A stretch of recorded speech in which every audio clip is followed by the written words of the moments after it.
One thing I hope we can all agree on is that genocide is a terrible thing, right? It almost sounds ridiculous to say since, of course everyone agrees with that, so why bother stating it? Except, if recent events have proven anything, it's that that's not always the case. Not only are the governments of the global north complicit in multiple ongoing genocides in places such as Palestine and Sudan, but the targeted extermination of marginalized people, specifically intersex people, is being treated as little more than hot gossip by the UK press. That is what we're here to talk about. But first, a quick content warning for the following: intermisia, transmisia, racism, slurs, eugenics, and genocide. If you like our work and appreciate the research put into each video, please consider supporting the channel via Patreon.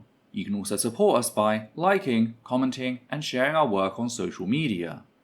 Hi there, my name's Ethel Thurston, she, her, they, them, and today we're here to talk about intersex genocide, how it's been going on for decades, and just how nonchalantly the topic is reported on in the papers, centering on a recent interview with TV personality Gemma Collins. Though, before we get to the interview, it'd probably be a good idea to define what we mean when we say that a person is intersex, which in turn requires us to understand sex itself. Sex is generally broken down into 6 separate traits: genitals, internal sexual organs, secondary sexual characteristics, hormones, gametes, and chromosomes. It must be mentioned that no one singular trait defines sex. Each trait exists on a spectrum, and to make things even more complicated, these traits can be reduced or expanded upon given the context. For example, hormones will often be further divided into hormone production and hormone use, since people with androgen insensitivity can produce testosterone at rates equivalent to your average cis endosex man, but their cells cannot utilize it, meaning it has little to no impact upon their body. On the other hand, the only trait doctors are really interested in when they assign sex at birth is external genitalia, dropping all other traits from the list. Another thing that needs to be pointed out is that every person on this planet is a mix of these 6 traits. There is no such thing as the perfectly male man or perfectly female woman. That said, the term intersex is reserved for those who have a mix of said traits that are noticeably atypical, whether it be by medical standards or standards set by the intersex community. Medically intersex people in particular are estimated to account for as many as 2% of all live births, making them about as common as redheads. And I say estimated since the number of intersex people is severely undercounted due to just how benign being intersex typically is, having neither a positive or negative impact upon the person. Which brings us to the label disorders in sexual development, or DSDs, the medical term for traits that mark a person as medically intersex. This is a complete misnomer. A disorder in medicine strictly refers to something which has an intrinsically negative impact upon the life of the individual, which again, most of the variants classed as DSDs do not. Hyperandrogenism, an enlarged clitoris, mosaic XY chromosomes.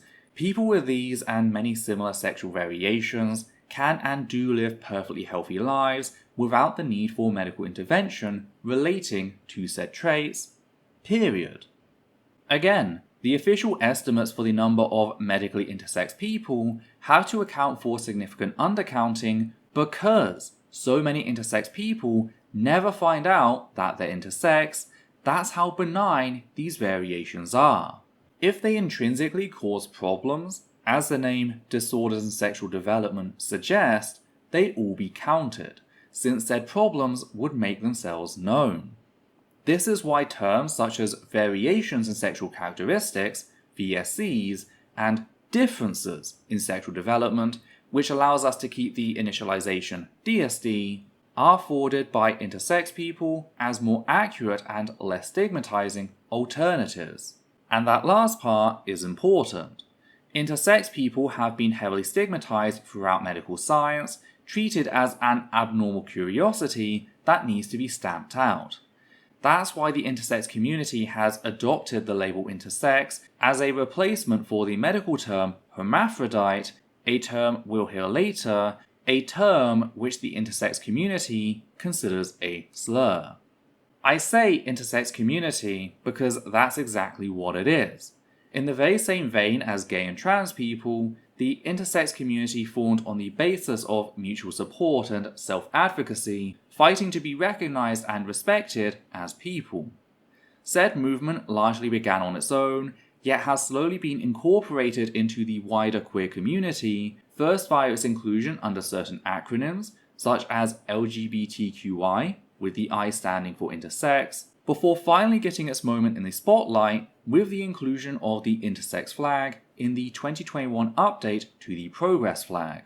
Said updated version remains the dominant flag to this day, with the intersex community being represented by the yellow chevron with a purple circle, taken from their own separate flag, which has been in use since 2013.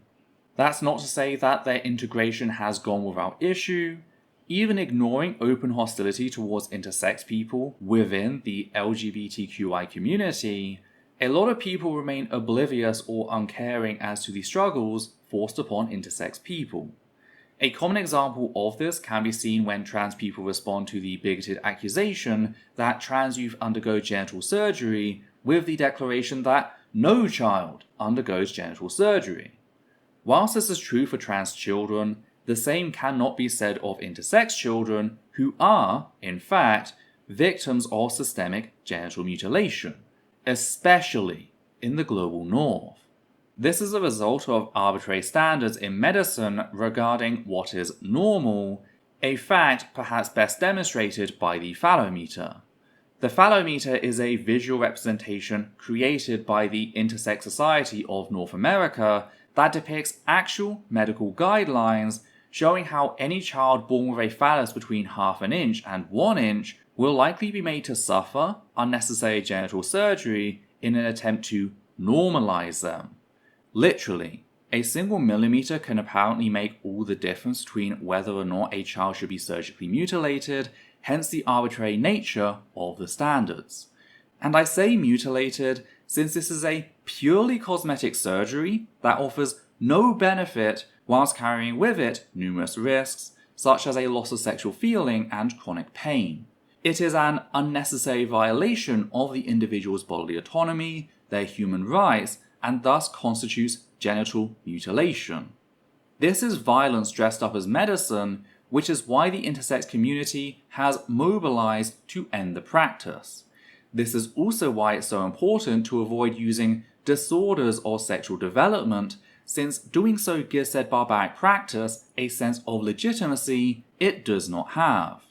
Sadly, the violence doesn't end with genital mutilation.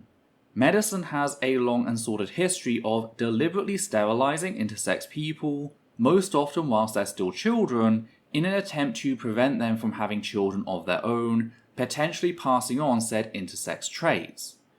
I need to be clear that this is nothing short of eugenics, specifically genocide, targeted at a marginalized group purely because they call into question archaic notions of sex and gender that were instilled during a more ignorant stage in Western history. Which brings us to Gemma Collins' story, namely her discussion on how she came to have an abortion in 2010, with her being pressured by doctors to do so explicitly because the fetus was potentially intersex. Today, Gemma talks about an absolutely heart-wrenching decision, as well as all things Towie. And then I got pregnant, which was a real shock, because it wasn't planned. And I was like, oh, I'm pregnant. And he was like, He had like this really funny look about him. And I was like, right. And I just remember him not being there. He wasn't interested. And I was really heartbroken because I was pregnant and he was having an affair. You know, that's a lot to deal with at my age. Probably if it was happening now, I've got a bit more life experience. And anyway, I went to the doctors. I can remember going on my own because he just wasn't about, because he was too busy having an affair with the hair colourist from Joe Hansford. But when I went to the doctors, they said to me, something's not right. We think the baby, I mean, it could only happen to me. And they said to me, oh, your babies could be, from looking at it, is it called a thalidomide? No, a hermaphrodite. A hermaphrodite. I mean, you can imagine, I didn't know what the word was. I had to look it up. I'd never been taught about hermaphrodites. Didn't know what they were. Didn't know they existed. So that was a real shock. I always get the giggles when something's bad.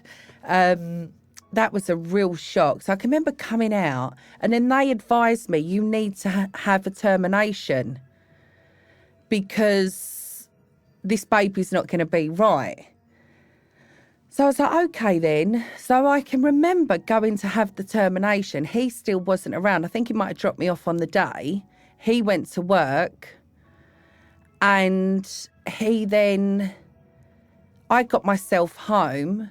He was home when I got in. And I just can remember him watching 24. You know, with Jack Bauer, I can't watch it. I can't hear the dee. No, because it brings back, that triggers me. And basically, I can remember thinking, I've just had an abortion. You're downstairs watching 24, you absolute piece of shit. You know, it was all for the best. It's only now when you look back, and yeah, it was very sad about the baby, but it was just not meant to be. After all the upset, dealing with a breakup, all the shock of, you know, termination, you know, absolute just needed a rest on the mind. This isn't the first time Gemma has shared the story, though it is the first time in which she elaborated on the reasons surrounding it. Gemma previously shared a more general version of events in her 2013 autobiography, basically My Life as a Real Essex Girl, which we will return to later. Though, returning to the interview itself, it had a marked impact on the intersex community, at least online, with many of its members speaking up about how it and the ensuing coverage reminded them of just how little their lives are valued, both in medicine and general society. That's actually what first alerted me to the incident, friends venting to their social media about the interview. And it's easy to see why when we stop to think about it. Doctors use the fact that Gemma's child might turn out intersex to scare her and encourage her to have an abortion. This response clearly marks being intersex as an inferior and thus undesirable state of existence, something to be avoided. Doing so reinforces the social stigma surrounding intersex people, the very same stigma that is ultimately used as an excuse to inflict violence upon living intersex people, violence including surgical mutilation and sterilization. This stigma also makes it difficult to have an open conversation about intersex lives and differences in sexual development. When doctors treat them as this extremely terrible thing, that teaches both intersex people and their family, especially their parents, that this is something to be ashamed of. That's why many parents will forego telling their children that they're intersex. I remember once listening to an intersex person share their story about how, rather than letting her know that she had internal testes, her parents told 13-year-old her that she had ovarian cancer and that that's why she needed to undergo surgery to remove her gonads. Not only did her parents deny her the opportunity to learn about herself, but they left a young girl terrified that the cancer could return. This is the sort of environment doctors are creating when they treat being intersex as this terrible thing. The immediate impact this interview had reminds me of the now infamous clip from the Autism Speaks video, Autism Every Day, in which Alison Singer, who was vice president for Autism Speaks until 2009, openly talked about how she contemplated murdering her autistic daughter, Jodie, in a murder-suicide, only stopping herself because she had an allistic, non-autistic child. There are parents who are forced to put kids in schools that are completely overcrowded and 12 kids and one teacher, and the kids don't make progress. But I remember that was a very scary moment for me when I realized I had sat in the car for about 15 minutes and actually contemplated putting Jodie in the car and driving off the George Washington Bridge, and that would be preferable to having to put her in one of these schools. And it's only because of Lauren, the fact that I have another child, that I probably didn't do it. I fucking forgot how much I hate that music. Now, whilst I don't think Gemma Collins is on the same level as Alison Singer, a fact I'll get to in the final chapter, I do feel like the message here and the way it's being presented by the media is pretty similar. Ms. Singer forwarded non-existence as a better alternative to living as an autistic person, the very same thing that the doctors in Gemma's story argued regarding the lives of intersex people. Yet, rather than acknowledging that and what it says about them as a parent/doctor, not to forget us as a society, in both cases, Gemma and Ms. Singer are presented as the sympathetic victims. Returning to Gemma's case specifically, the interview starts with the following content warning. The following episode contains subject matter listeners may find distressing or triggering, touching on topics such as self-harm, abortion and vulnerability.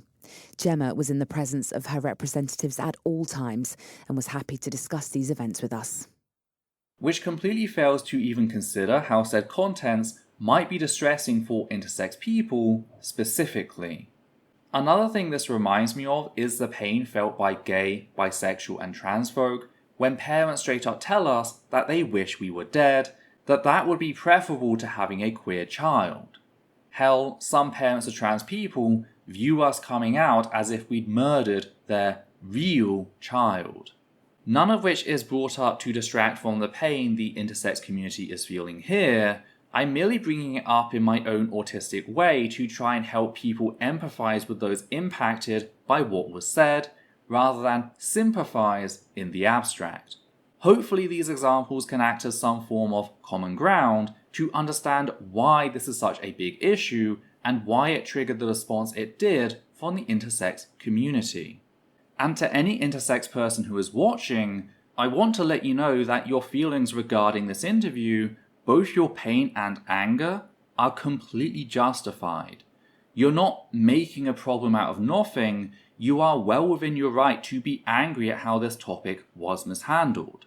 I also don't want you feeling like you're alone on this, that you're the only person this has impacted. You're not. Again, several of my friends called this out. I'd also just like to add that we strive to create an environment that is safe for intersex people here on the channel, so please feel free to vent in the comments without fear of reprisal. Do note, we also have an open vent channel in the Essence of Community Discord server. Returning to Gemma's story, a part of me still can't get over the fact that the media is treating this like gossip. I was especially disappointed with Pink News' coverage and just how generic it was. The only thing they added to the interview was a basic definition of what being intersex means, acknowledgement of political advancement without specification of the struggles forced upon intersex people, a single line which acknowledged that most intersex people do not require medical assistance, and that was it.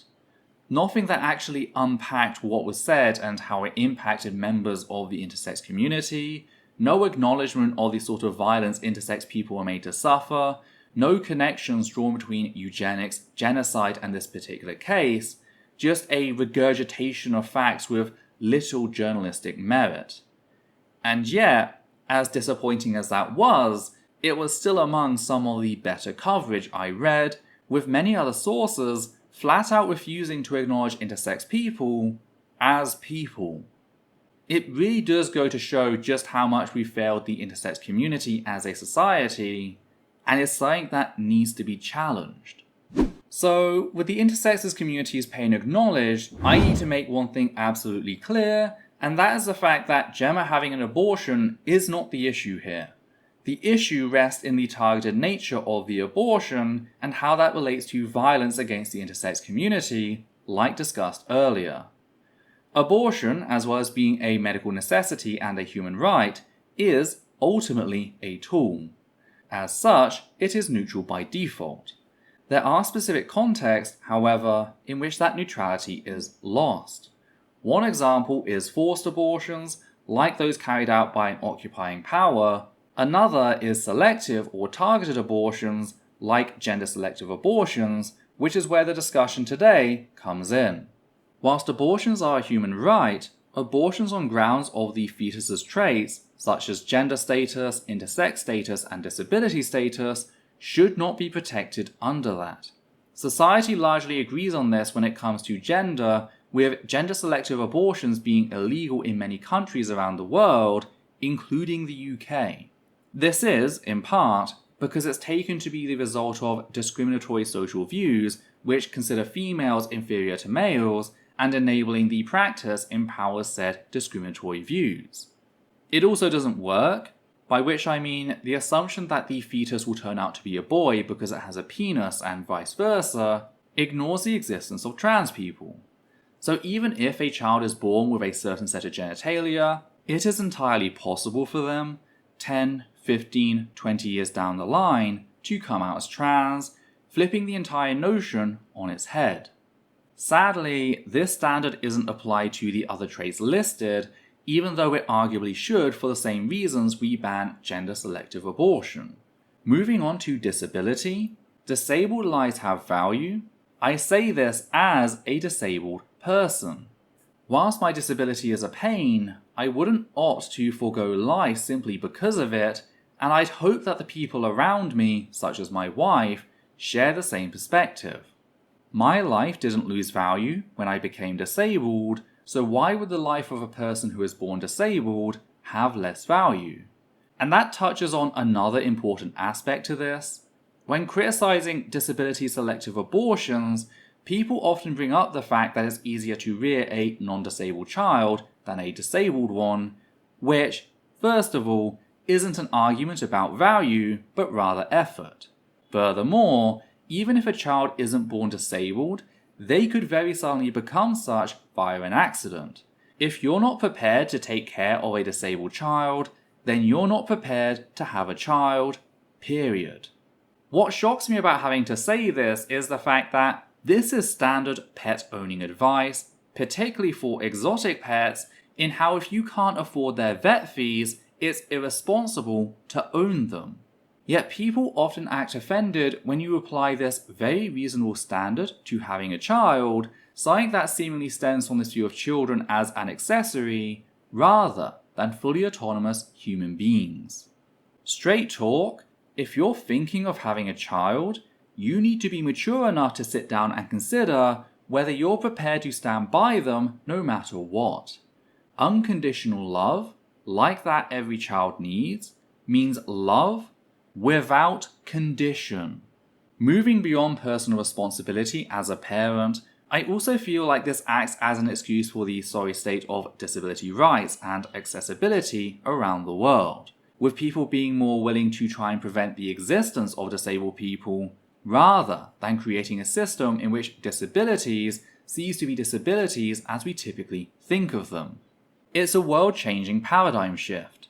To have someone point out that the opposite of disabled is not abled, it's enabled. We as human beings are not meant to survive on our own. We have evolved extraordinary social abilities and inventiveness to move away from said state. Which brings me to eyesight. When you think of a person with glasses, do you usually think of them as disabled? No. But said conditions were absolutely disabilities, namely blindness, prior to the invention of corrective lenses. What this reveals is that, when we as a society put our minds to it, we can accommodate disabilities, reducing the struggles involved with them, to the point that we barely think about it, in spite of seeing them every day.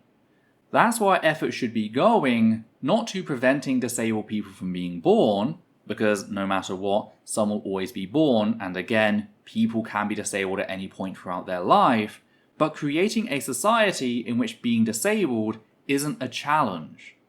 The great thing about having just covered disabled people and explaining why I don't consider disability to be justification for targeted abortion is that I've already dealt with the main justification given for the targeted abortion of intersex people, that being intersex necessitates a disability. Again, as demonstrated at the start via the undercounting of intersex people, that simply isn't the case. Many intersex traits are completely benign.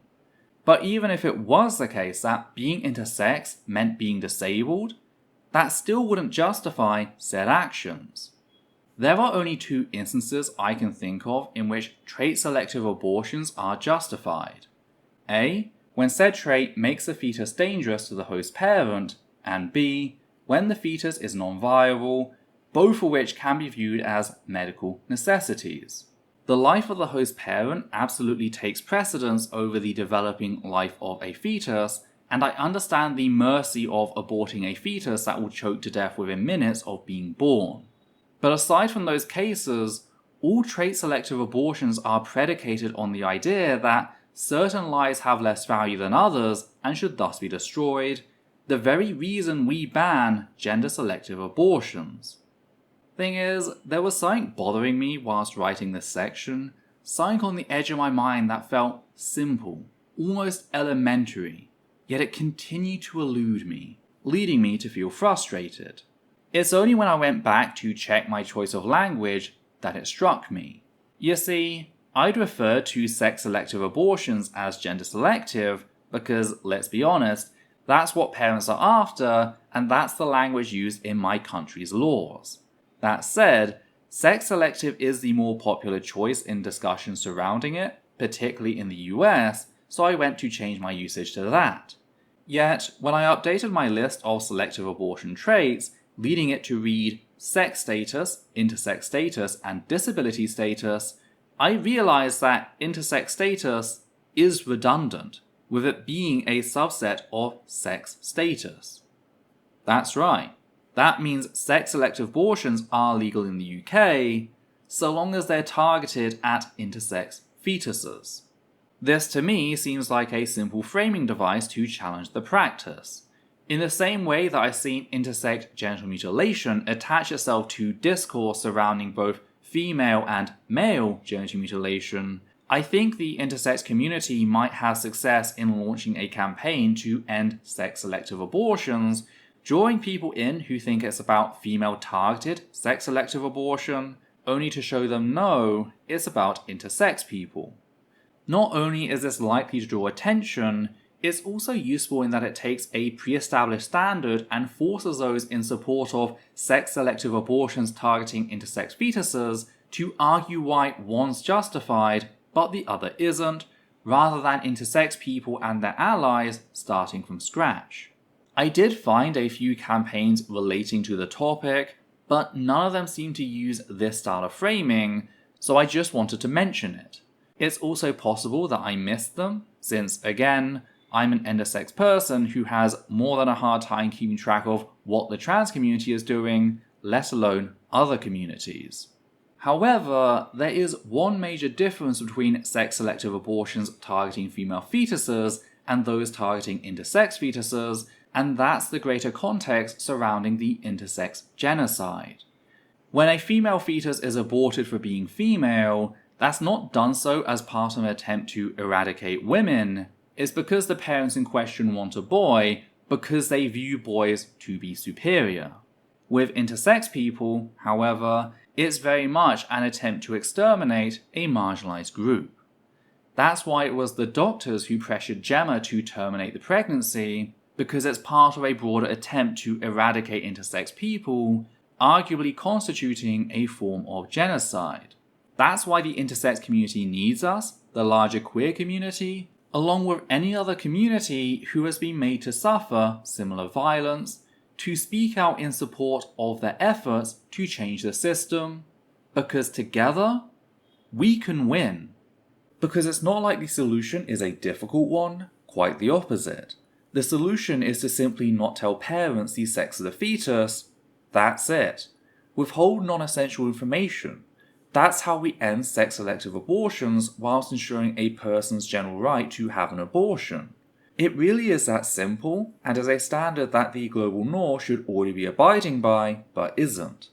And no, colour-coding your child's nursery by their genitals or hosting deadly gender reveal parties don't trump the need to tackle discriminatory attitudes targeted at intersex people. Which finally brings us back to Gemma Collins, who I feel I've mostly talked around throughout this video.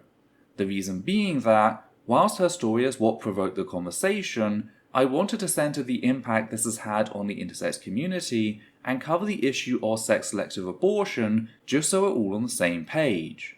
That said, as mentioned earlier, I don't hold Gemma Collins to be on the same level as Alison Singer, even if the impact of her interview is largely the same. This is because Gemma, unlike Miss Singer, simply didn't know better.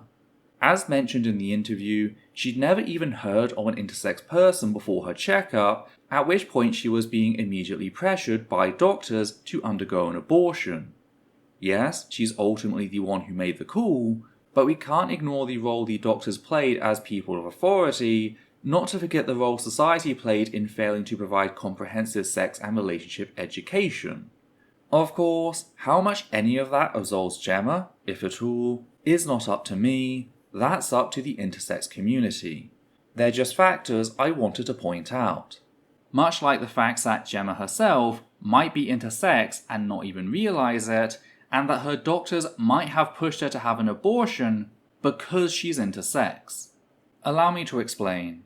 Whilst doing research for this video, I of course found out about Gemma's 2013 autobiography, which led me down the rabbit hole of what she said at the time, namely how she stated that, quote, "I got 3 doctors' opinions and they said the baby might be damaged because of what I'd taken," end quote.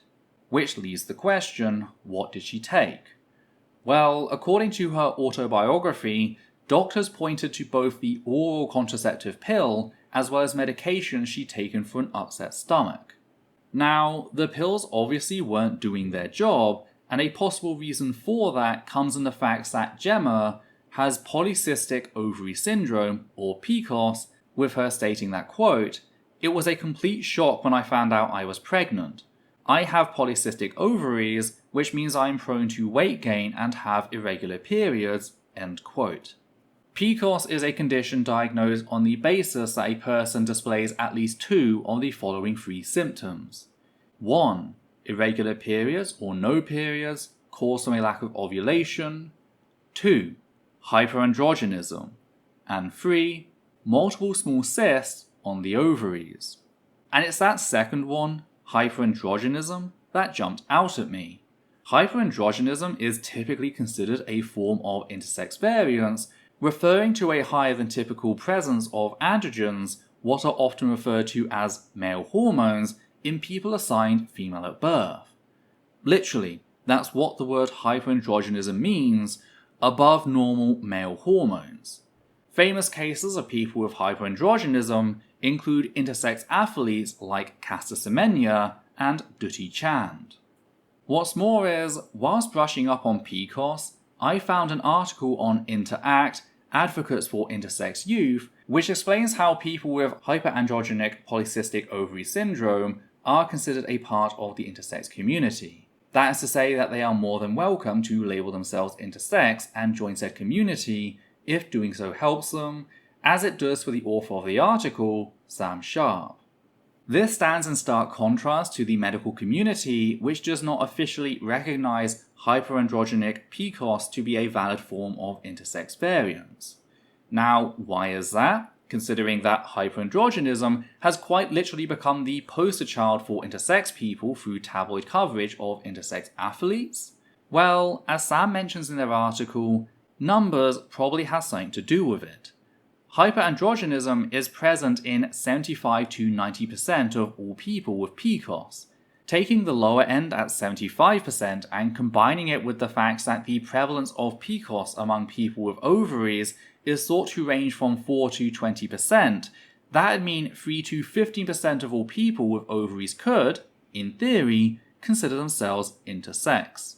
Furthermore, if we take those numbers and halve them, since people with ovaries account for around half of the population, that would give us 1.5% to 7.5% of all people have hyperandrogenic PCOS.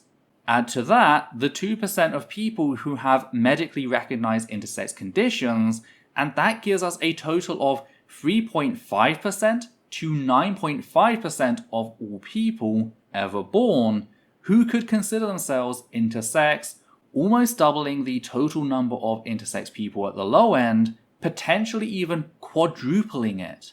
It would mean that at least 1 out of every 30 people could consider themselves intersex, with said number potentially being as high as 1 out of every 11 people. Another way to look at it is through sheer numbers. Just taking the low-end estimate, 3.5% of the global population, that's about 270 million people. This means that if intersex people were a nation unto their own, they'd be the 4th largest country on the planet, beating out the Republic of Indonesia for the spot. Only China, India, and the US would have a larger total population, and again, that is the low-end estimate. The high end would put them ahead of the US. Seeing all this, it's very easy to understand why the very medical institutions bent on the eradication of intersex people might fudge the numbers to try and downplay their prevalence whilst targeting those with said trait. Their whole ideology hinges on the idea that it's some super rare condition when it's not. In spite of decades of targeted eugenics, intersex people continue to be shockingly prevalent. Bringing this back to Gemma, whilst it's possible that she's among the 25% of people with PCOS who don't have hyperandrogenism, it's more likely, mathematically speaking, that she does. And this is where my mind takes a dark turn. Because whether or not Gemma realised it, her doctors almost certainly did, and I wonder if she was potentially lied to in an attempt to stop her having children as an intersex person in order to prevent her from passing on said genes. See, I kept returning to the facts that the doctors told Gemma that her medications, including oral contraceptive, might have caused the fetus to be intersex. Now, I of course don't know the other medication she took, but I kept asking, why did doctors point to oral contraception? As far as I'm aware, there's no relation between oral contraception during early gestation and birth defects of any kind, which the medical establishment would almost certainly include intersex variants under. Indeed, reading through a series of studies on the topic, published between 2008 and 2023, none but the last one reported any sort of negative impact, and the last one only reported an increase in preeclampsia, preterm birth, low birth weight, and SGA, that's small for gestational age. Absolutely nothing about birth defects or differences in sexual development. The closest thing I could find that made any suggestion that oral contraceptives could impact sexual development was a 2006 study on wild fish, which, if it isn't obvious, isn't exactly valid for the contraceptive's impact upon human development in utero. So again, I keep asking myself, why was oral contraceptive brought up as a possible scapegoat? Why tell Gemma that she might be responsible for the supposed deformity of her fetus? Well, this brings us to another factor we need to consider, and that is Gemma's weight. Gemma is fat, which, to be clear, isn't a judgment claim. PCOS and its impact on insulin production aside, even if she were fat by her own hand, that's a perfectly respectable way to live one's life. Sadly, doctors very rarely see things that way. My viewers might have heard of trans broken arm syndrome, a form of medical discrimination forced upon trans people in which doctors will attempt to tie any medical problem to their being trans, even things as patently ridiculous as a broken arm caused by slipping in the shower. Thing is, this is not an idea that originated in the trans community. This was, in fact, an idea first forwarded by fat activists to explain how difficult it is to get doctors to look past their weight when seeking medical attention, even for things entirely unrelated, such as a broken arm caused by slipping in the shower. Yet it doesn't just stop at their weight. In instances in which the doctor wants to attack their patient's weight, yet knows they'll likely be called out for it, they'll often try a more general approach, targeting other elements of a fat person's lifestyle to make them feel like everything is their fault, such as taking oral contraceptives or something to settle their upset stomach. They know, even if it's seemingly separate, when that fat person hits a low due to how they've been treated by society, it'll all bleed together. Though, to be clear, that is speculation on my part, but I'm only doing so because of the fact that what the doctors told Gemma doesn't make sense to me. I don't see how they got from A to B, so I'm trying to offer an explanation that's at least plausible. A part of me wonders if I'm just too cynical, but then I remember all the testimonies that have come out of the fat community exposing the bullshit doctors pull on a regular basis, and I remember that, no, this is entirely plausible, if not likely. You really cannot overestimate the cruelty doctors enact towards fat people. Thing is, if that is the case, then it seems to have had its intended consequence. For not only did Gemma admit to taking to self-harm following her abortion, but she even stated that, quote, "For a while I feared I'd never have kids, and at one time I thought it was God's way of punishing me for the termination, for which I will always feel a sense of guilt." End quote. This, by the way, is part of why I'm being very careful with regards to what I say about Gemma. I don't want to hold her above the intersex community, hence we discussed the impact the interview had on them, but I also don't want to unwittingly add to a person's trauma. Yes, this is an important topic to cover, but it's a matter that requires my full diligence, and part of that is making sure people have all relevant information. That's why, whilst I typically refuse to speculate about a person's intersex status, I've made the exception this time. Not only is our education system a complete sham, but it's very possible that Gemma herself is a victim of anti-intersex violence. Again, society teaches us that intersex people are a shameful secret, meaning most people never have these sorts of discussions in their personal lives, which enables a person to be the victim of such violence without realizing it. And I don't want another Becky Albertalli in which someone seemingly outside of a community is attacked, forcing them to out themselves. So I decided to err on the side of caution. It's possible that Gemma doesn't have hyperandrogenism, and even if she does, that doesn't necessitate that she has to adopt the label intersex or join its community. It's not a form of conscription, the label and community is there for those it helps.